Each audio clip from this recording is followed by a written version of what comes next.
Hello, hello. It is 5:17 a.m. on Sunday, January 28th, 2024, and it's time for a reading wrap up. I didn't read much this past week. I think it's because in the middle of the week, I read a book that took me about 3 or 4 days. And I only read 5 books. I know it sounds like, oh my gosh, you only read, but that's not like my normal pace. And that's why I say only.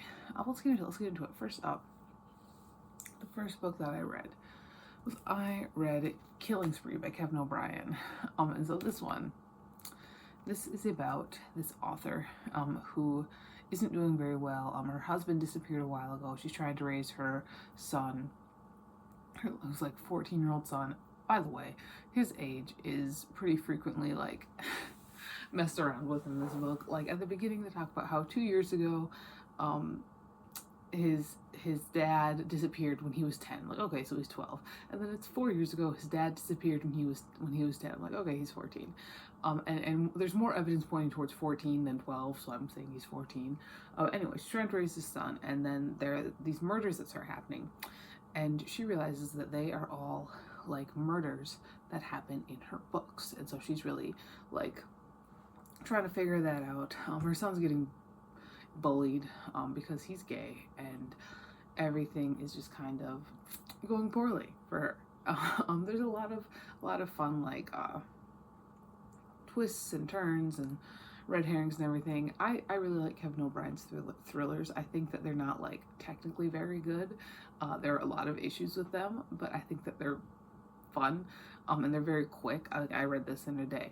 Like every time I read a Kevin O'Brien book, I read it in a day. I've read this, I think, my third one.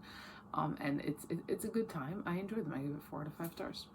After that, I read the first volume of Yukarism by Chika, Shiomi, which is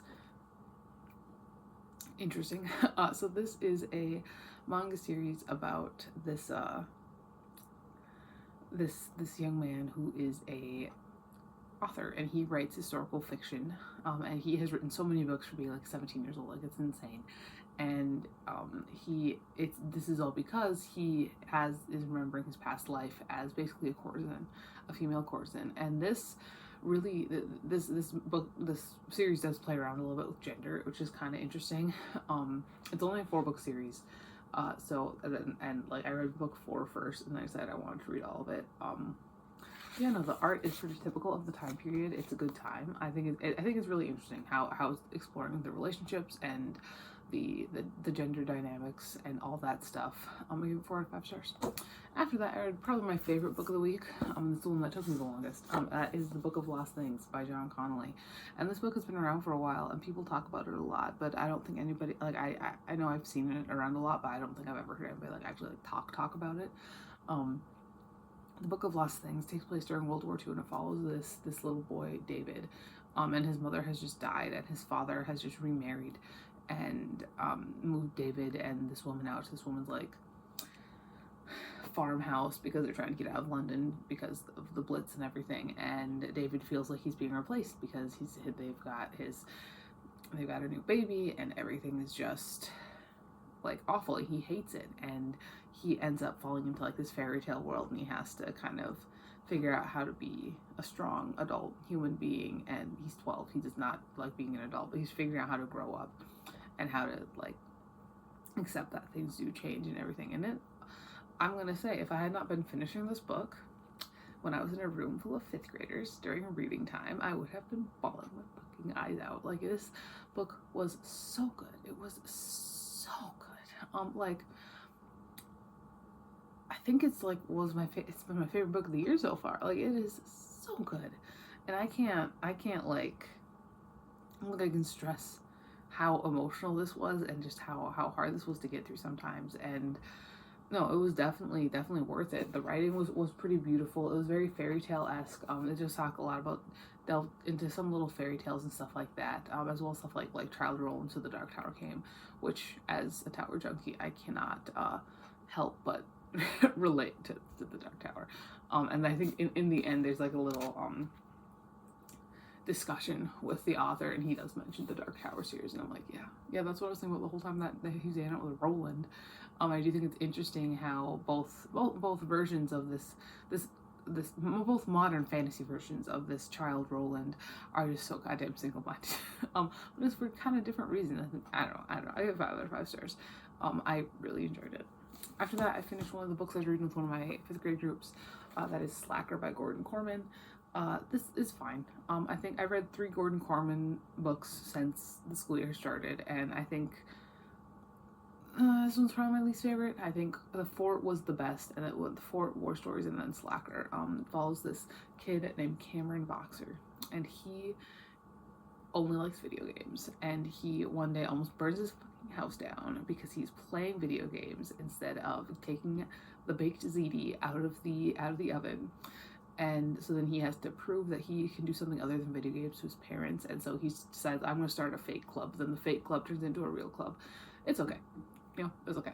After that, I read a book that at the beginning, like, and I will say, technically, this book is not very good, like, in the technical, objective sense.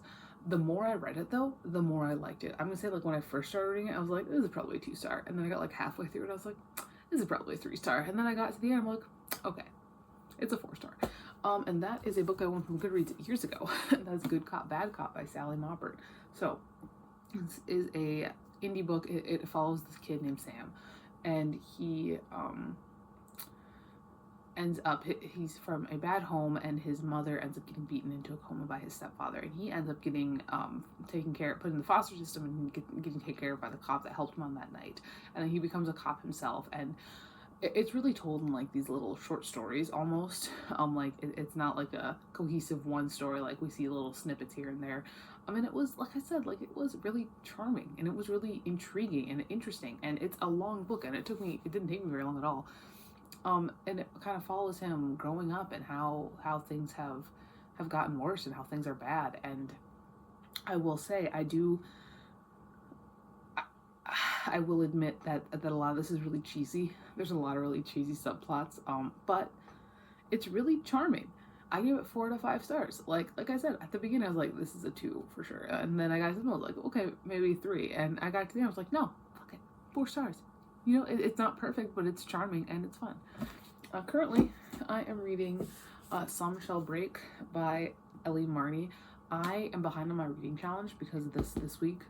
So I decided I'm reading 4 books today. So today I'm going to finish up Some Shall Break, which I'm like halfway through. And then I'm also going to read 3 other books. I'm going to read 27 Hours, and I'm going to read More Than a Summer Love, which would be the quickest, and I'm going to read Heated Rivalry. So that's my plans for today. So if all 4 of these are not in the wrap up next week, I am going to die probably. But either way, these are the books that are this past week. That is all for today. I'll talk to you later, and goodbye.